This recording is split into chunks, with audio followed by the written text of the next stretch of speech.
tout le monde, contente de vous retrouver. Aujourd'hui j'ai décidé de faire une vidéo pour vous montrer mon matériel. C'est une question qui est souvent revenue en commentaire. Ce que j'emmène, telle marque, voilà. Alors du coup je vais vous présenter ce que j'emmène en général quand je vais en bivouac. Je vais vous donner les marques, les modèles à titre indicatif, mais bon, sachez que c'est pas un placement de produit ou quoi que ce soit. Alors, par quoi commencer? Le plus important, le sac. J'ai réglé mon micro. Enfin, c'est un enregistreur, c'est un test pour savoir si ça marche. Alors, donc la première chose, c'est mon sac à dos. C'est un Osprey 46 litres. Donc, comme je suis pas très grande, j'ai un sac qui est pas très grand non plus. Mais pour l'instant, ça me va bien. Après, je vais me lancer sur de l'itinérance cet été et du coup, je vais voir si ça suffit, mais je pense que ça va aller. Deuxième chose la plus importante, le tarp. Donc c'est un tarp Décathlon. C'était quand je me lançais pour la première fois dans le bivouac et je voulais pas investir dans quelque chose de très cher, donc j'ai choisi Décathlon. Et pour l'instant, ça me va bien. Donc il fait 285 cm par 240 cm. Donc pas tout à fait un carré. Et on peut être deux. Enfin, pour l'instant, j'ai testé à deux et ça marche. Alors avec, il y a 6 sardines à l'intérieur. Dans mon sac, je range des haubans, des trucs comme ça. J'ai aussi rajouté une cordelette. Je l'ai coupée, elle faisait 10 mètres et elle en fait 5. Pour me servir de corde fêtière. Ça dépend du montage du tarp. Voilà. Qu'est-ce que j'ai d'autre? Mon duvet. Donc ça c'est une de mes dernières acquisitions, c'est un Thermarest 0 degré confort.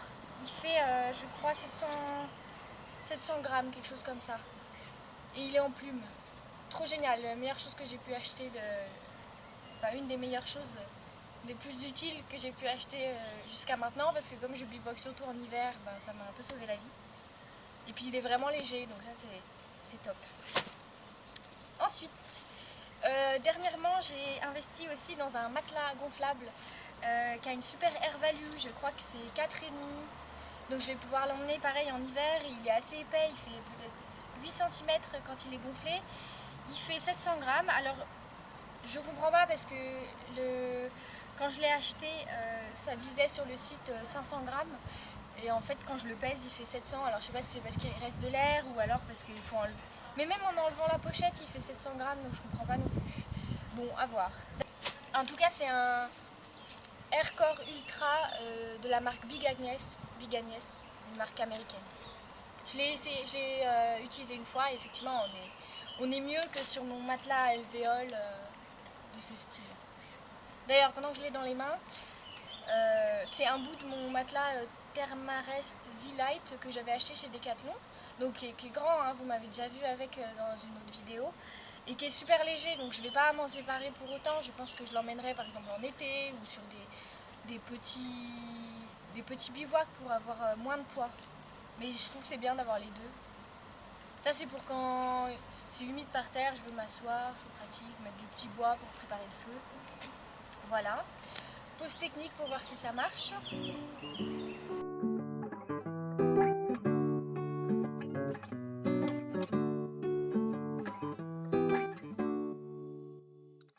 On reprend. Ah, c'est les plus. Bon, c'est pas grave. J'en ai plus. Ah oui, j'ai un drap sac en soie pour éviter de salir l'intérieur de mon duvet, puis ça rajoute 1 ou 2 degrés, donc je le prends tout le temps. Je prends juste pas la pochette, là c'est juste pour le promener. En parlant de pochette, je prends pas non plus, quand il risque pas de pleuvoir, que je pars en 2 jours en bivouac, que je connais la météo et qu'a priori ça va pas changer, j'emmène pas la pochette, je fourre tout au fond du sac, ça prend moins de place en fait, le duvet.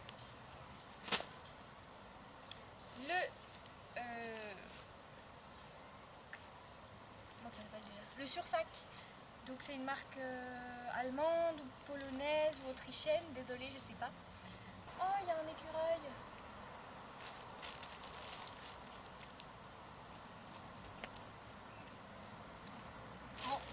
parti pour l'écurie. Je filmerai après les alentours. Oui, donc il est tout neuf. Je l'ai encore jamais utilisé celui-là. J'espère qu'il n'aura pas le même défaut que sa version précédente. À voir. Donc je l'emmène parce que en conditions hivernales, ça rajoute quelques degrés puis ça protège de la pluie sous le tarp. Si jamais j'ai les pieds qui dépassent ou quoi que ce soit, même si éventuellement le tarp est censé être protégé de la pluie. Voilà. Du coup, dernièrement, je l'emmène pas. Vraiment pour l'hiver. Ensuite, j'avais fait pris des notes pour savoir dans quel sens je devais présenter mes affaires. Évidemment, je les ai pas sous la main. C'est pas grave. Ah oui, pour monter mon tarp, j'ai investi dans des bâtons de marche. Ils sont super légers, c'est des Fisane compacts. Et du coup, ils font 158 grammes chacun. C'est vraiment les plus légers du marché, donc c'est vraiment pratique. Et en fait, pour porter le sac, ça aide surtout en montagne, pour le poids, pour l'équilibre, tout ça. Et puis du coup, tu n'as pas à t'embêter à devoir chercher des bâtons pour installer le sac.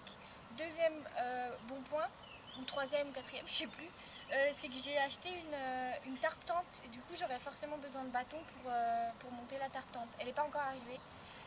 Je l'attends avec impatience. Donc voilà pour les bâtons. Ensuite, on va passer aux chaussures, parce que c'est quand même plutôt intéressant, enfin important. J'ai mes chaussures lambda de rando, achetées chez les enfants, c'est moins cher. Team petit pied. Et ça, c'est mes sandales de course et de randonnée. Parce que du coup, la dernière fois, je suis allée bivouaquer et j'ai marché avec et j'avais mon sac qui pesait à peu près 10-11 kilos. Et c'était nickel. Et on est vraiment trop bien avec parce qu'on ne transpire pas, on n'a pas chaud. C'est vraiment génial. Ah ouais! C'est l'écureuil, il nous regarde. Il a l'air intéressé par la revue du matériel. Ensuite, quoi d'autre? Ma fidèle gourde, c'est une algène, ça se reconnaît. C'est vraiment pratique avec le goulot large. Parce que pour l'eau, en fait je suis partie en voyage en Inde et en Asie du Sud-Est avec une amie il y a 1 an maintenant. Et je voulais pas acheter de bouteilles plastiques. Sauf qu'en Asie, en Inde, l'eau n'est pas potable au robinet. Donc j'avais acheté un stéripène. Ça va purifier l'eau grâce à des UV. Et donc il fallait une gourde à goulot large pour pouvoir insérer le stylo pendant 90 secondes. Et ça purifie n'importe quelle eau. Alors le seul problème, c'est que ça fonctionne avec 4 piles, donc c'est assez lourd. Donc pour l'instant, je l'emmène pas en randonnée parce que je fais des randos où il y a de l'eau, quoi. Il faudrait que j'investisse dans un filtre un peu léger, je pense. Mais ça, vraiment pour le voyage au long terme, dans des pays où il n'y a pas d'eau au robinet potable, c'est vraiment génial. Ensuite, niveau module feu, popote, tout ça. Donc ça, c'est mon... Peut-être je ferai un plan... Aïe, pardon, j'ai mal. Je ferai un plan rapproché, c'est un... C'est quoi? Un réchaud à alcool fait à partir d'une canette. Et ça, je remercie ma soeur parce que moi, j'ai essayé au moins 2 fois d'en faire un avec 2 canettes différentes, ça marchait jamais. Ma soeur l'a fait, l'a fabriqué elle-même et du coup, ça marche. Donc, voilà. J'emporte l'alcool qui se met dans le réchaud pour que ça fonctionne dans des emballages de pommes potes. Donc, j'en emporte 2 ou 1, ça dépend. Et j'ai un petit couvercle de bocal pour mettre dessous, parce que ça a tendance à déborder un peu. Ensuite, j'ai une cuillère qui me sert en inox, qui me sert pour manger. Elle est trop lourde, hein, donc il faudra que j'investisse dans quelque chose d'un peu plus léger. Et peut-être plus en polyvalent, peut-être une forquette, non, une cuitochette, je crois. Pour rester sur le thème du réchaud, j'ai un réchaud basique que j'ai acheté chez Decathlon. Enfin, ça c'est relativement léger, mais après ça c'est trop gros. D'ailleurs, il y a toujours du gaz, alors je l'utilise pas tellement souvent. Du coup, j'emmène en général, comme je fais du feu, j'emmène juste mon réchaud à alcool. Après, comme ça va être l'été, je vais éviter de faire du feu dans les endroits où on n'a pas le droit. Et j'emmènerai plus souvent peut-être le réchaud avec une plus petite bouteille de gaz. J'ai un demi-chiffon microfibre pour m'essuyer quand je me lave, essuie la vaisselle, voilà. J'ai aussi, que je n'ai pas là, mais j'ai aussi une demi-éponge avec grattoir, c'est pratique. Et voilà pour ça. Ça c'est ma dernière trouvaille, c'est des sacs imperméables qui vont même sous l'eau. Tu peux faire de la plongée avec, donc c'est pour dire le niveau d'étanchéité. Pour mettre en cas de pluie mes papiers, mon appareil photo, mes batteries, le micro, enfin tout ce qui y traîne quoi. C'est pratique. Voilà le module fond dans un petit sac. Dans un petit sac étanche, j'ai du papier et des cotons. Là j'ai mes allumettes. Ça c'est mon Fire Steel que je ne sais toujours pas utiliser correctement. Dans une petite boîte en plastique étanche, j'ai mon écorce de bouleau. Ça c'est au cas où il pleuve, comme ça au moins j'ai un truc. J'ai un briquet et un bout de bois sec qui est toujours là depuis son temps. Je vais essayer, selon les conseils de François Couplan, dont j'ai le livre qui est génial sur le guide de la survie douce. Je vais essayer de faire du coton carbonisé, ça sert d'allume-feu et c'est pratique. Ensuite, niveau couteau, donc ça c'est un Mora, c'est vraiment pas cher, c'est en carbone parce qu'il est plus facile à aiguiser et je crois qu'il est plus résistant, mais à voir. Je sais pas si je peux pas faire des étincelles en frottant la lame carbone contre un silex, à voir. Avec l'étui qui va bien. À toujours ranger dans son étui parce que vraiment c'est une arme ce truc, il a un fil, ça couperait n'importe quoi. Ça c'est ma scie pliante qui se plie pas en fait, elle coulisse. Fiscar que j'ai trouvé chez Brico Marché ou pratique pour couper du bois. Jusqu'à 7 cm ce diamètre et elle est pas très lourde, je crois qu'elle fait 120 grammes. What else? Ma lampe frontale qui est un peu lourde. Décathlon. Une boussole. Je l'utilise presque jamais, mais je me dis que si jamais je suis perdue un jour, ça peut sauver la vie. Et j'ai fait une formation avec le club alpin pour apprendre à se servir de la boussole, les azimuts et tout, mais comme je le mets très peu en pratique, j'ai tendance à l'oublier régulièrement. Ça, c'était la pochette dans laquelle normalement on trouve du papier toilette, toujours utile, même si je préfère utiliser des feuilles quand il y en a. Après, en hiver, c'est un peu plus compliqué.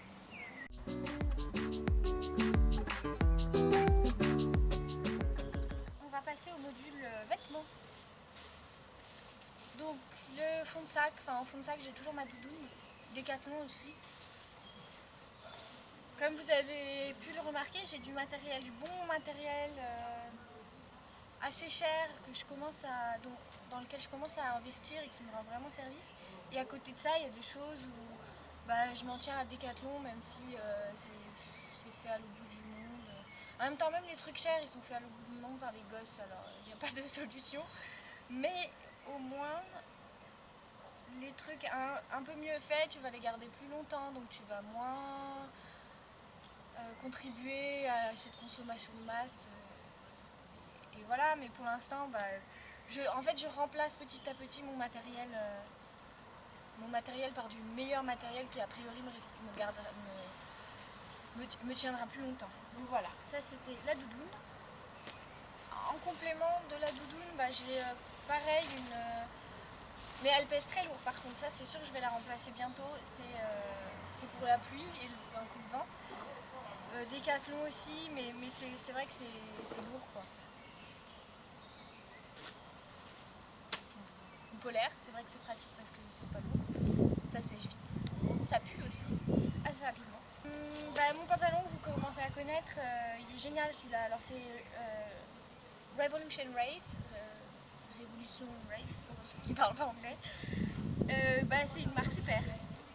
Il est hyper résistant, il est joli, j'aime beaucoup. Il y a plein de poches, pratique. Son équivalent trouvé, alors je sais même pas ce que c'est comme marque, je l'ai trouvé dans un bric-à-brac, un Emmaüs parfait, hyper léger, sèche vite. Pour l'été c'est pratique, même pour le printemps d'ailleurs. En haut Ben, j'ai un t-shirt en laine mérinos, pareil, Revolution Race. Il n'est pas 100% en laine, mais enfin ça suffit largement et comme ça pue pas, ça garde le frais, ça garde la chaleur, c'est nickel. Sinon l'équivalent hivernal, bah, c'est un manche long 100% mérinos. Là il vient du vieux campeur chez les enfants, ça coûte moins cher. L'avantage d'être un mini gabarit. Ça c'est aussi vieux campeur chez les enfants, pas en laine, mais c'est un sous-vêtement technique quoi, il tient chaud. Ah oui, dernièrement je mets ça le soir avec mon short et j'ai pas besoin, enfin quand je sais qu'il va faire vraiment chaud, j'ai pas besoin d'emmener mon gros pantalon qui est lourd une fois qu'on le met dans le sac. Ça c'est mon bœuf en mérinos qui sert à tout, qui peut faire bonnet. Est-ce que je vous fais la démonstration? Attends, comment ça marche déjà? Il faut mettre ça.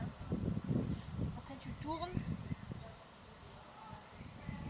Et voilà. Donc ça fait bonnet, ça fait écharpe, ça fait serviette aussi. Ça sert à tout. C'est léger. Ça c'est en hiver, quand il fait froid, c'est une paire de chaussettes en laine assez ample pour mettre quand je dors.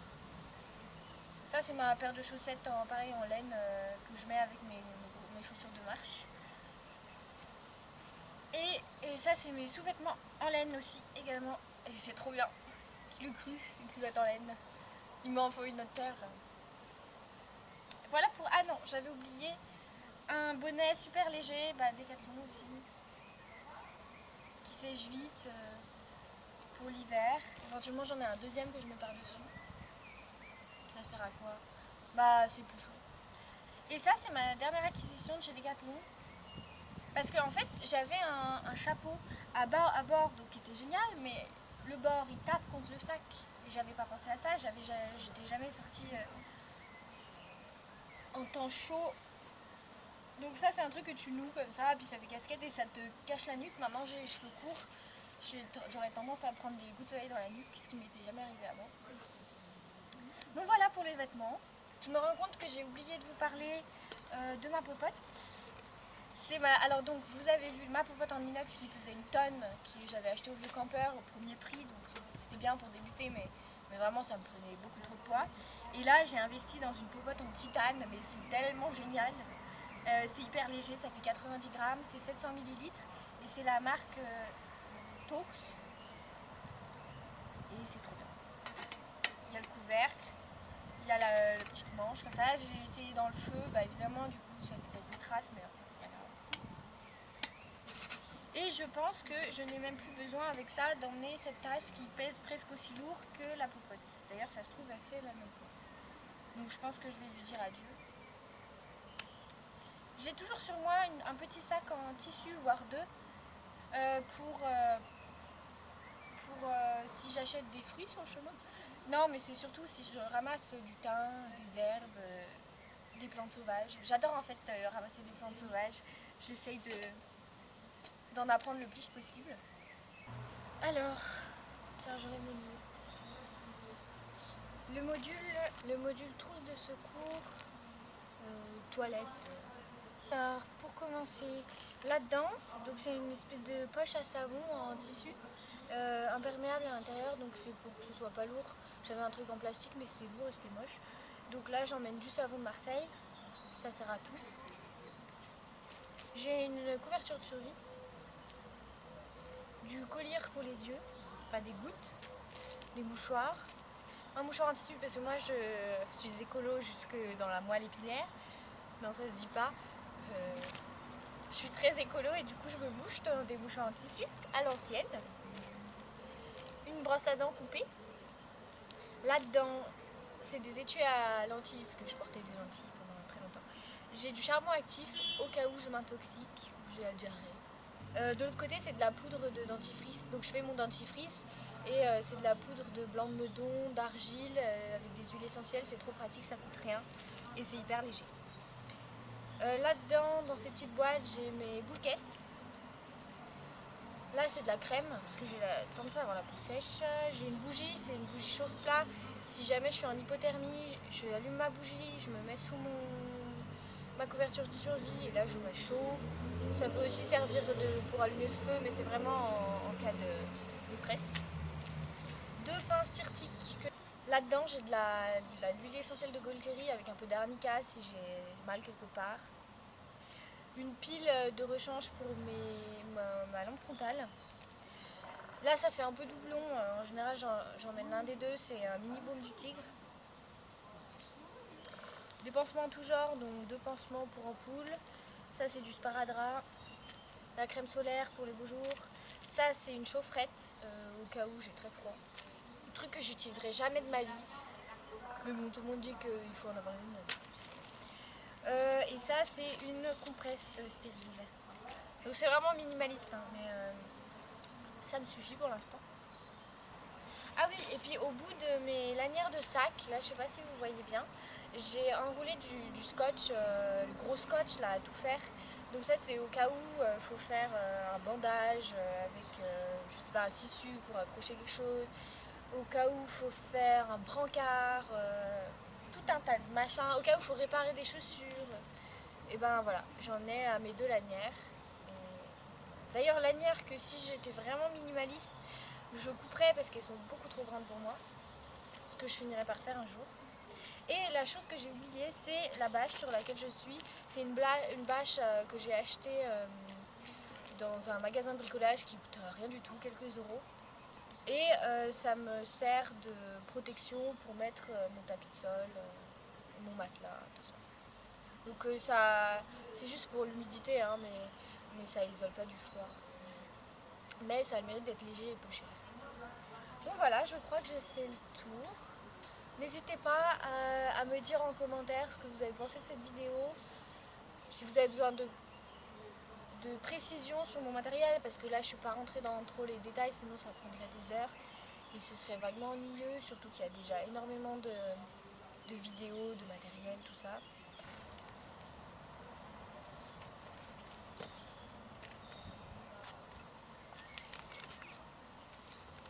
Alors, qu'est-ce que j'avais d'autre à vous dire?